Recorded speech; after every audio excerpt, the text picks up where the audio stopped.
¿Se acuerda dónde fue la última predicación?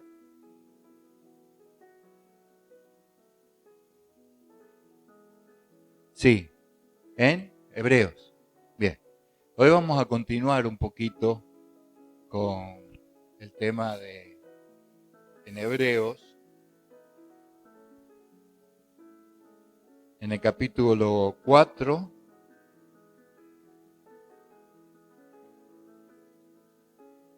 (14, 15 y 16 son los versículos), pero antes quiero hacer una introducción.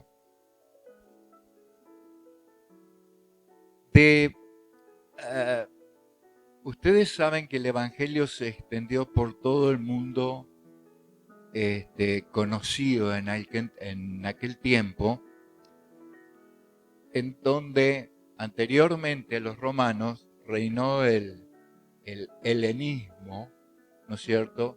Los griegos habían conquistado con su cultura y con su lenguaje, con el griego, ¿no es cierto?, todos estos territorios que luego pasaron a ser romanos. A Roma no le interesó tanto la cultura ni el vocabulario, sino que le interesó el poder político, ¿sí?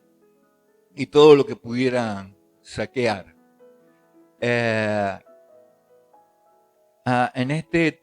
este vasto territorio había una cantidad considerable de judíos que habían salido de Jerusalén y que vivían en la diáspora, vivían dispersos por todo este lugar. Entonces, veamos, ¿qué es lo que los judíos, por ejemplo, decían de Dios o creían de Dios? ¿No? La idea de Dios era santidad absoluta. Que Él es totalmente diferente e incapaz de compartir nuestras experiencias humanas. Eso es lo que decían los judíos, que Dios no compartía nuestras experiencias humanas, que era absolutamente santo, su ley era perfecta, pero que Él no compartía las experiencias que nosotros teníamos. La visión griega, los estoicos defendían la apatía.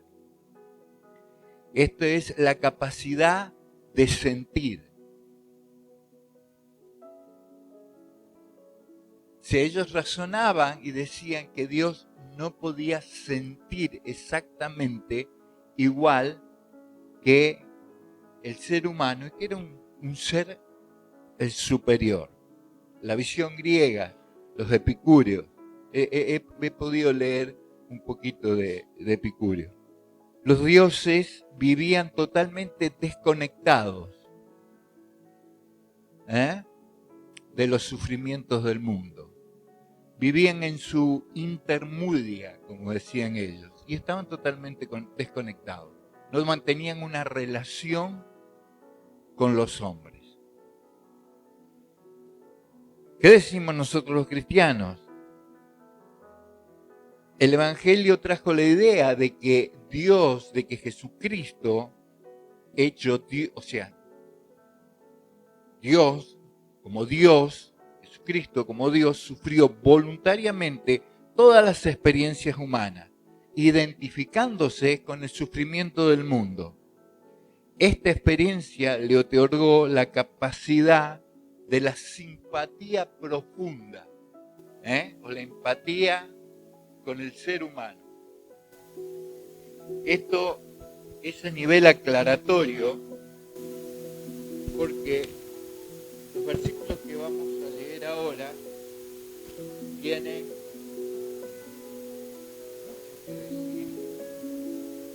sobre esto.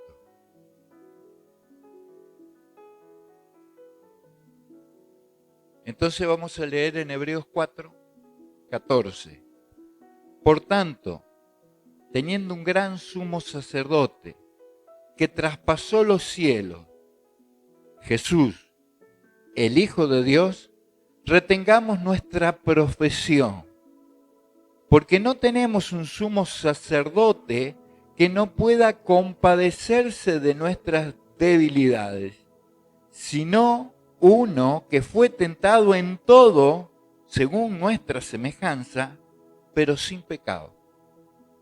Acerquémonos, pues, confiadamente al trono de la gracia para alcanzar misericordia y hallar gracia para el oportuno socorro. Amén. Es uno de los versículos más preciosos de la palabra. Quería decirles algo con respecto a Hebreos. El autor de Hebreos no está precisado. No se puede decir exactamente esta es la persona que escribió Hebreos. Pero una de las tendencias, la que a mí me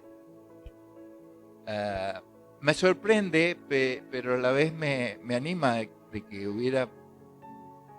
que pudiera haber sido así, es que Aquilas y Priscila lo escribieron. Que Aquilas y Priscila lo escribieron, ¿no? Y es interesante interesante en el sentido de que ningún libro de la Biblia está escrito por una mujer, ¿no? Entonces aquí se abre una perspectiva muy interesante. ¿Por qué? Porque a pesar de que la carta se llama Hebreos, está escrita en un perfectísimo griego. Y tanto Aquilas y Priscila tuvieron mucho tiempo al lado de Pablo, que lo conocieron, por su semejanza, tienen una retórica y tienen una didáctica, ¿no? Y la composición de la carta es muy similar. Algunos se lo atribuyen a Pablo. Pues esto es algo cierto, anecdótico, nada más. Pero me encanta suponer de que una de las cartas de uno de los libros de este Nuevo Testamento haya sido escrito entre un hombre y una mujer. El bosquejo de la predicación, ¿no es cierto? Vamos a hablar del sumo sacerdocio perfecto de Jesucristo, en comparación con otras religiones, con otros cultos, con otras profesiones de fe. Y el título de esta predicación es De rodillas en la tierra, de pie en el cielo. ¿Sí? Esto puede significar dos cosas: que nosotros estemos de rodillas en la tierra como seres humanos, que somos todos afligidos por el mundo, pero delante del trono de la gracia, por la gracia de Jesucristo, podamos estar de pie. Otra, Jesucristo, la mayor parte de su tiempo, o gran parte de su tiempo, la pasó de rodillas aquí en la tierra, orando al Padre, ¿no es cierto? Pero cuando llegó a los cielos, cuando ascendió a los cielos con toda su gloria, con toda su majestad, estuvo de pie delante de Dios y exaltado por Dios mismo. Entonces, acerquémonos confiadamente a su trono de gracia. La pregunta es, ¿a quién acudes en momentos de crisis? Dice la palabra, por tanto tenemos un gran sumo sacerdote que traspasó los cielos, Jesús, el Hijo de Dios. Retengamos nuestra profesión de fe. ¿A quién acude? ¿A dónde viaja tu pensamiento? Cuando el dolor es profundo, la tentación es feroz, ¿a dónde nos acercamos? ¿Amigos? ¿Qué hacemos? ¿Terapia? No estoy diciendo que esté mal tener amigos, no estoy diciendo que esté mal tener terapia. Hoy hay algunos predicadores en las redes que se la agarraron un poco con estas cosas. Pero el asunto es que hagamos estas cosas pensando que tenemos un Dios lejano e indiferente como los dioses epicúreos. O sea, tengo o busco estas alternativas porque tengo un Dios que no sabe lo que me pasa, que no le importa lo que me pasa y que no siente ni ha sentido nunca lo que a mí me pasa. Por eso acudo, y no solamente esto, acudo en brujos, a hechicerías, a cualquier tipo de artimaña que pueda llegar a atenuar mi desgracia, mi dolor, mi frustración, mi tentación. Pero la palabra es clara, por tanto, teniendo gran sumo sacerdote, ¿a dónde vamos a ir? ¿A dónde vamos a ir? Y la respuesta de Hebreo es, nuestra esperanza es que tenemos un sacerdote, Jesucristo, que resuelve esta situación de tensión. ¿Tendremos aflicción? En el mundo tendréis aflicción, pero confiad, yo he vencido al mundo. Hace muchas prédicas que vengo hablando y vengo repitiendo este versículo bíblico, ¿no? Hay dos cosas que Jesucristo hizo como sacerdote. Es el puente en donde Jesucristo atrajo a Dios al hombre, le mostró al Padre, le mostró quién era el Padre, le mostró las virtudes del Padre, el señorío del Padre, las obras del Padre, la palabra del Padre, pero también la segunda parte es que Él tomó a sus hijos y los transportó al trono de la gracia. Muchos murieron diciendo, veo tu trono allí en los cielos. Veo tu trono, Señor, martirizados. No podían dejar de mirar el trono de Dios. La grandeza y la majestad de Dios era superior a cualquier dolor, a cualquier situación de adversidad que estuviera pasando. ¿Podemos nosotros decir, veo tu trono, Señor? Y si no lo podemos decir, preguntarnos, ¿qué me falta? Yo necesito ver el trono de Dios.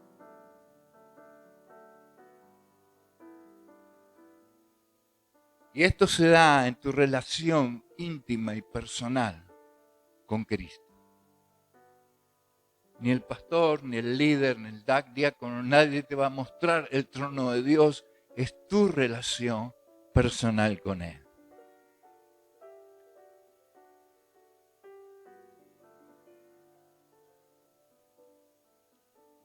Bueno, me adelanté un poco.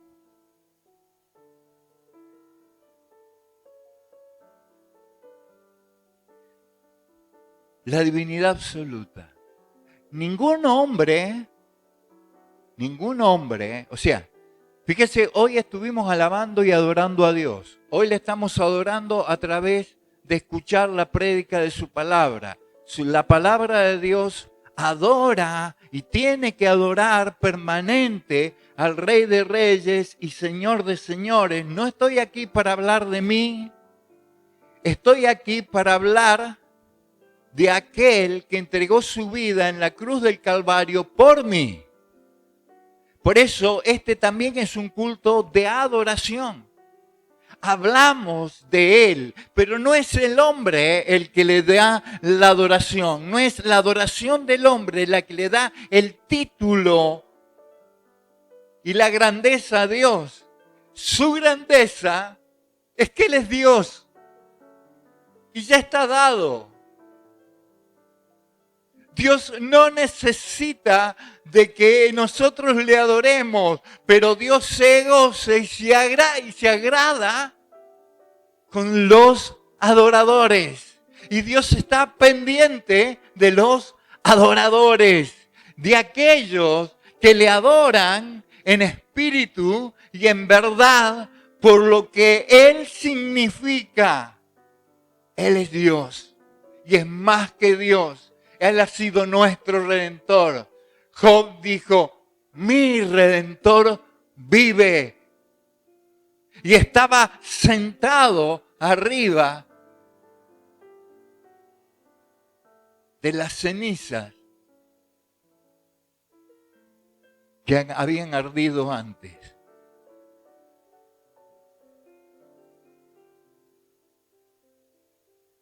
Y es maravilloso que Job hubiera podido ver a su Redentor. Los cielos se abrieron y dijo, mi Redentor vive.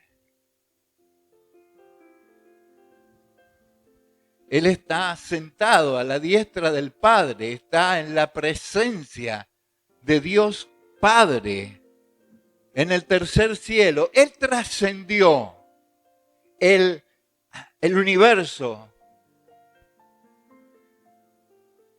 Trascendió todos los límites de las alturas y la profundidad del espacio para establecerse en el tercer cielo. Ahora, ni el tercer cielo puede contener su gloria y su grandeza.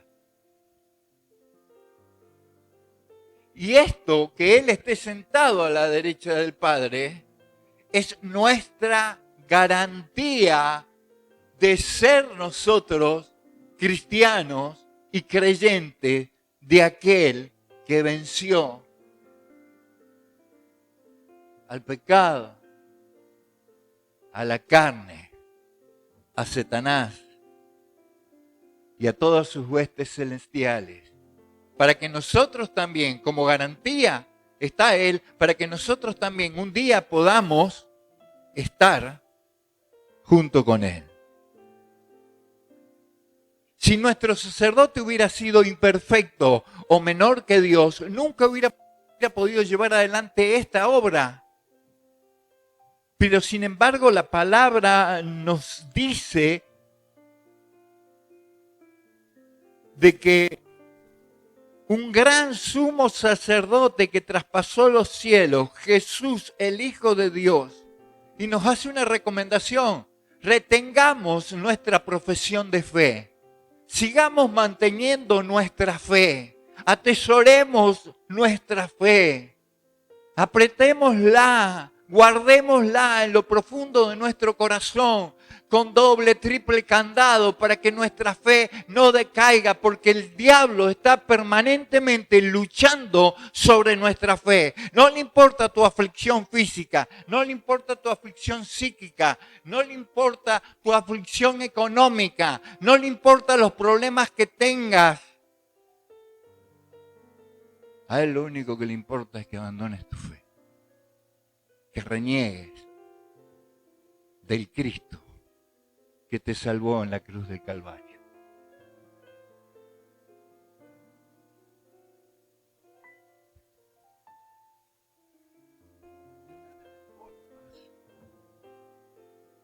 De renegar de la fe es ceder ante la tentación, aunque abogado tenemos en Cristo para el perdón de nuestros pecados, pero es ceder. Su divinidad es absoluta. Y entonces esto garantiza que su sufrimiento ha sido suficiente e infalible y que tiene acceso permanente a Dios. Su mediación es perfecta para con Dios. Las consecuencias es que podemos mantenernos firmes. Hay algo que nosotros podemos hacer en todo esto. No es que está todo a merced de Dios, pero nosotros podemos hacer algo. mantenernos firmes en nuestra confesión de fe. Creo en el Padre, creo en el Hijo, que vino al mundo, hecho carne como cualquier ser humano, pero siendo totalmente Dios a la vez, que fue concebido sin pecado, que Dios lo ungió en el bautismo con el Espíritu Santo de poder para poder llevar adelante su obra, que murió traspasado en una cruz por nuestros delitos y pecados, aún siendo Él libre de todo pecado, Dios lo hizo pecado por causa nuestra, pero que al tercer día resucita de una manera extraordinaria. Se evidencia ante mujeres y hombres. Luego ante sus apóstoles y les habla durante un tiempo determinado de días y asciende al cielo. Y desde allí ha de venir a juzgar a los vivos y a los muertos. Pero si Él me dice, acercaos pues confiadamente al trono de la gracia para alcanzar misericordia y hallar gracia para el oportuno socorro, me está diciendo que su juicio va a ser arbitrario conmigo, va a ser arbitrario con usted que ha creído y que proclama su fe. ¿Va a ser arbitrario? Para nada. Él ama a los que le aman y guardan sus mandamientos. Y está pendiente de cada una de sus situaciones.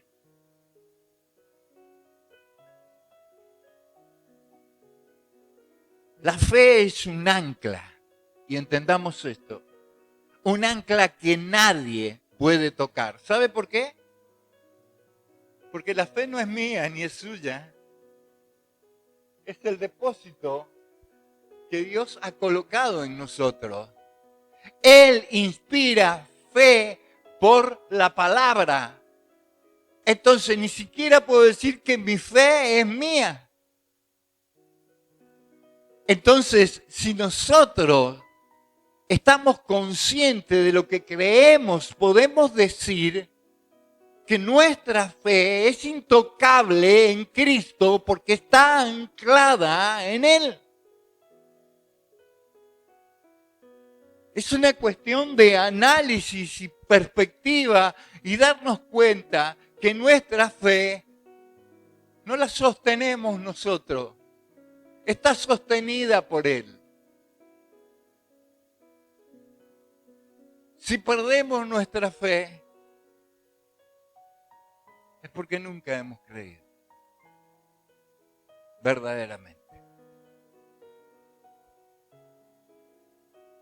Porque hay hombres y mujeres que sostuvieron su fe hasta lo más tremendo. Ya en un momentito vamos a ver eso. El otro pilar es que Él es cercano a nosotros. A pesar de su grandeza, Él es totalmente humano. Y fue mientras habitó humano aquí con nosotros, humano,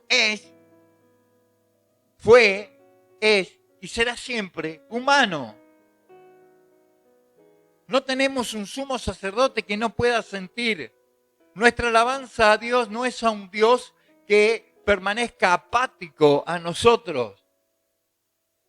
Él conoce nuestras debilidades, porque no tenemos un sumo sacerdote que no pueda compadecerse de nuestras debilidades, sino uno que fue tentado en todo según nuestra semejanza, pero sin pecado.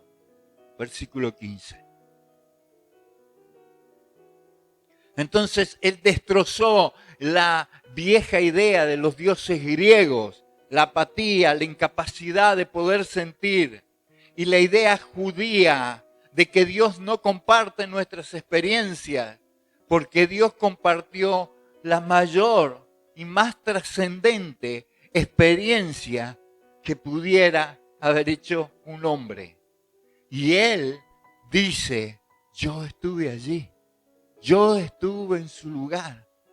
Porque de tal manera amó Dios al mundo, que entregó a su Hijo unigénito. Yo estuve ahí, yo fui entregado ahí.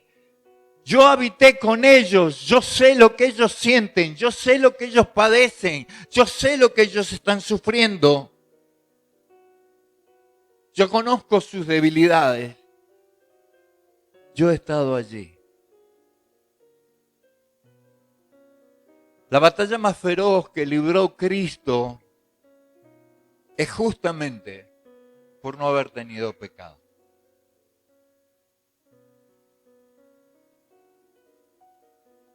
Ha sido infinitamente más difícil para Cristo el simple hecho de no haber tenido pecado. Y ni siquiera lo podemos imaginar. Nosotros caemos y cedemos a la tentación antes que ésta llegue a lo sumo de su potencia. En cambio, Cristo la resistió mucho más allá de esa potencia. ¿Cómo lo explico? En una guerra, la habrán visto ustedes películas. Ustedes saben que yo soy un poco cinéfilo.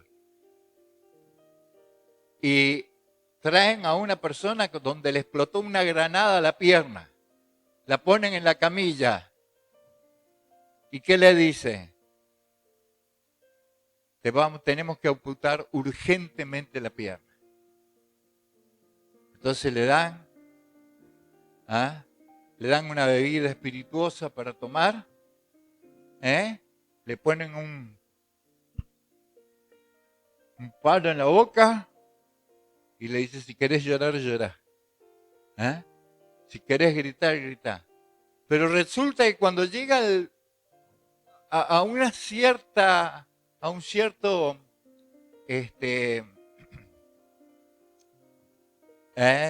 profundidad, un cierto grado de dolor, se desmaya.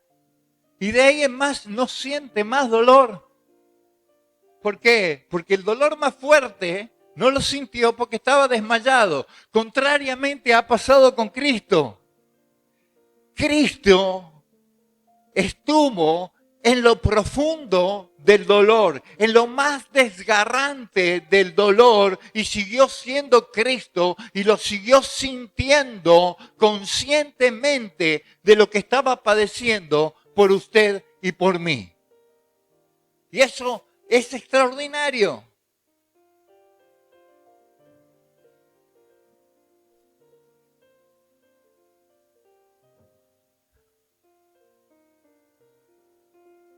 La pregunta es, ¿cuál es tu límite? ¿Hasta dónde puedes ser tentado? ¿Hasta dónde puedes estar cargado? ¿Hasta dónde puedes estar angustiado, en apuros, desesperado? ¿Hasta dónde? Teniendo un sumo sacerdote que lo soportó todo.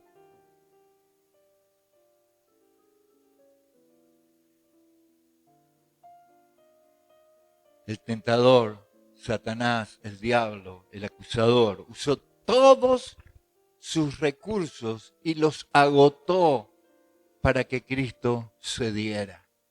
Y Él no cedió para que esos recursos sean efectivos en nuestras vidas hoy.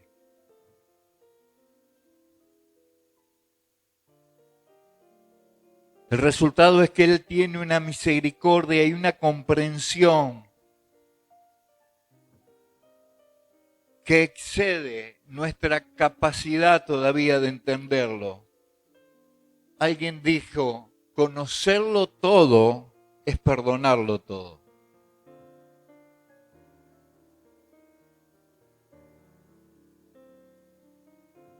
Y no es que Él ande perdonando a destajo, quiere decir que alguien que ha pecado puede acercarse al trono de la gracia confiadamente para alcanzar misericordia y un oportuno socorro.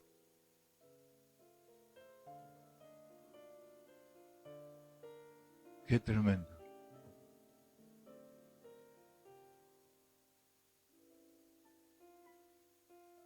Misericordia, decía una teóloga, no es la injusticia de Dios, porque con uno hace misericordia y con otros no. No es injusticia de Dios. Es la no aplicación de la justicia. ¿Por qué? Porque usted fue a buscar al lugar exacto. No fue a un lugar equivocado. No fue de la bruja ni de la curandera. Usted fue al trono de la gracia y se humilló delante de Él. Y le digo, Señor, nada puedo hacer por mí si no lo haces tú.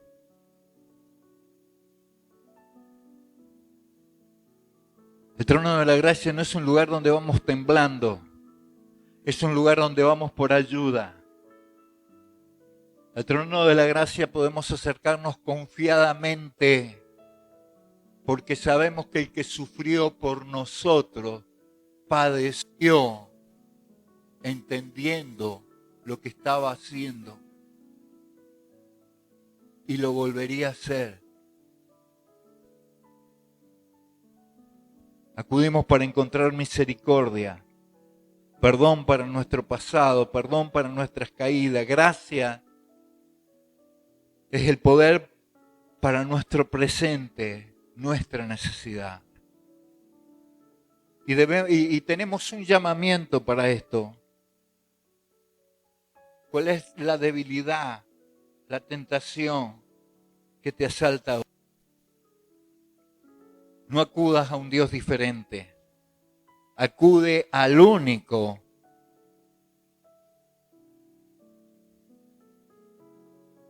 que de rodillas en la tierra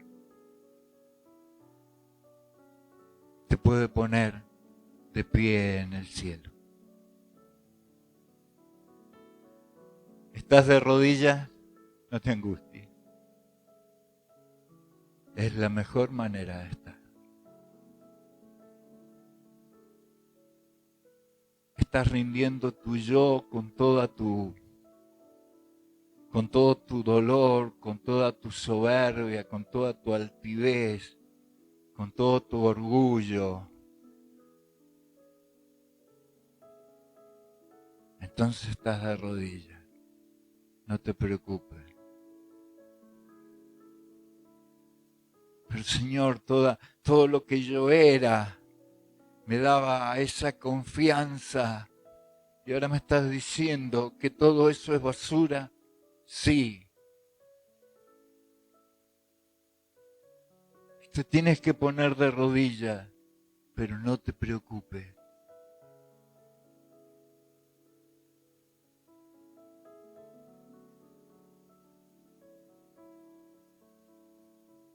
Rendite a mí. Rendí todo tu ser, alma, cuerpo, espíritu, mente, a mí. Pero tú lo tienes que hacer. Él no lo va a hacer por ti. Es otra cosa que puedes hacer. Ponerte de rodillas delante de Él, porque Él tiene un porvenir extraordinario, que es la vida eterna y una vida estable delante de su presencia, sabiendo que tu fe está anclada en Él. Siempre vas a tener un mediador entre Dios y el hombre, que es Jesucristo. Dios hecho hombre. Y después de decir todo esto, les digo, acérquense confiadamente al trono de la gracia para alcanzar oportuno socorro. Que Dios le bendiga, hermanos.